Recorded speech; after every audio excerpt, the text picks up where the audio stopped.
Welcome back to the courtroom, where things just got patchy. Today, we're diving into a bizarre case that's got judge, attorneys, and even the clerks scratching their heads. Meet Mr. Mack, a defendant who somehow ended up wearing drug test patches from two different testing centers, Johnny's and Al Reed's, at the same time. Yep, you heard that right. 2 patches, 2 payments, one very confused court. The judge suspects games are being played, but the defense says the problem might not be Mac. It could be the testing company itself. So who's really lying here, the defendant or the drug test provider? Let's find out.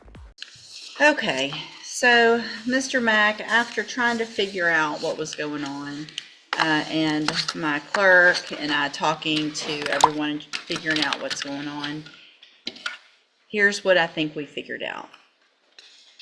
We know what you're doing. So you're getting a patch from Johnny's or from Al Reed on the same day and going in with a clean one to get tested. Why are you getting patches at 2 places? To explain to her what we talked about it. I got 2 patches because I thought Al Reed patch was for Al Reed and Johnny's was for you.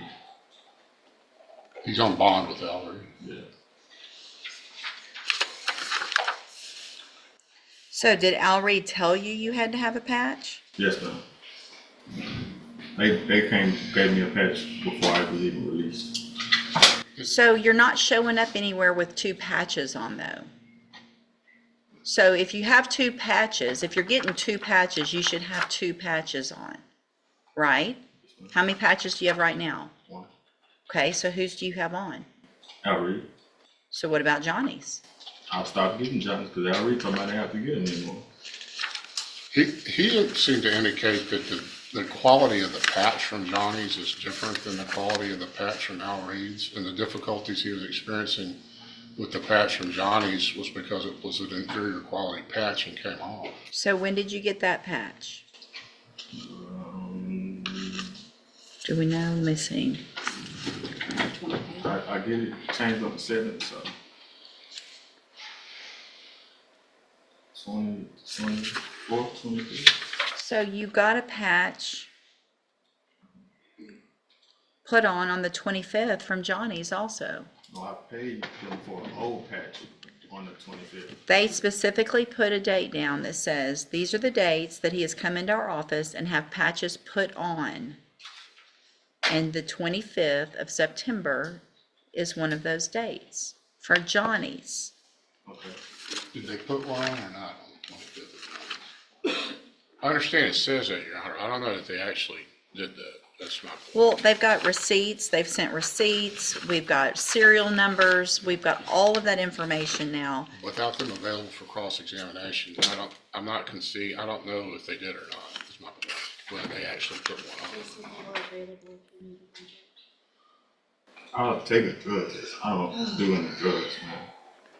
Well, I guess I don't understand, Mr. Mack. You've tested negative, I get in court, but I feel like there is something going on. This is where things start heating up. The judge is visibly frustrated, and honestly, can you blame her? Every minute spent debating which patch came from where is time stolen from the actual case. The defense attorney throws in an interesting twist, suggesting maybe the testing company, Johnny's, is at fault for sending low-quality or faulty patches. That's a big accusation because it flips the script.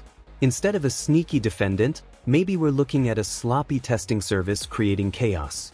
And that's the million-dollar question. Is Mac gaming the system, or is the system just broken? What do you think? Drop your verdict in the comments.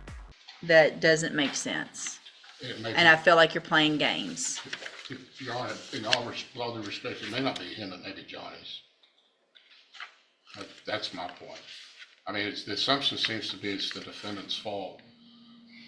And without having them available, I'm not conceding that there may be something, the problem may reside with Johnny's and not the defendant.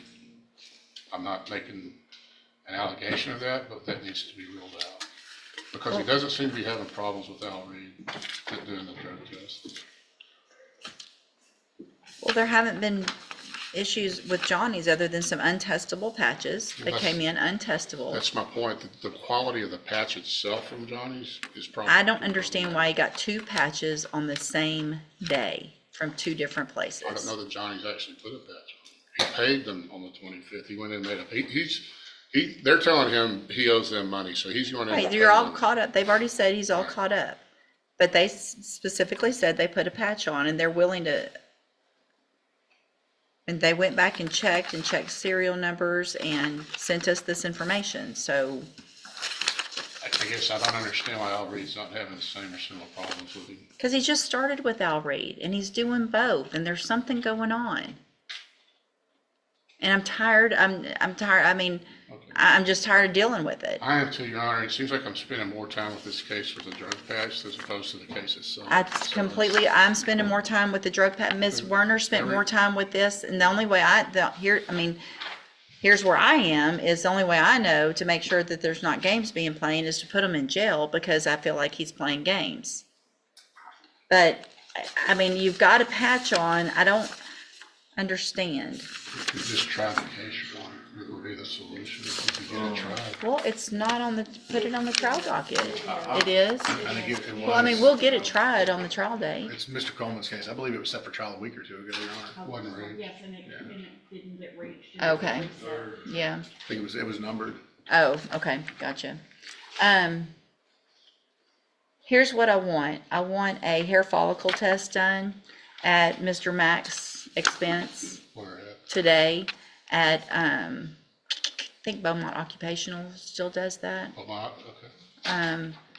I'm pretty sure. Can you double check? I'll see. I know, I'm pretty sure Quest probably doesn't. It really doesn't matter to me, other than I don't want it done through a bondsman. I don't want it done through Johnny's. I want it done through either Quest or Beaumont Occupational or one of those places. I want it done today. Yes, ma'am. I want get proof that you've done that, and then I think it takes a few days to get those results, and I want those results immediately. And, yes. You understand what you need to do? Yeah, I understand, but Okay. I just want to have the funds because I just recently had a baby and You're gonna get a hair follicle test. Figure it Sell out. some plasma. Figure it out. All right?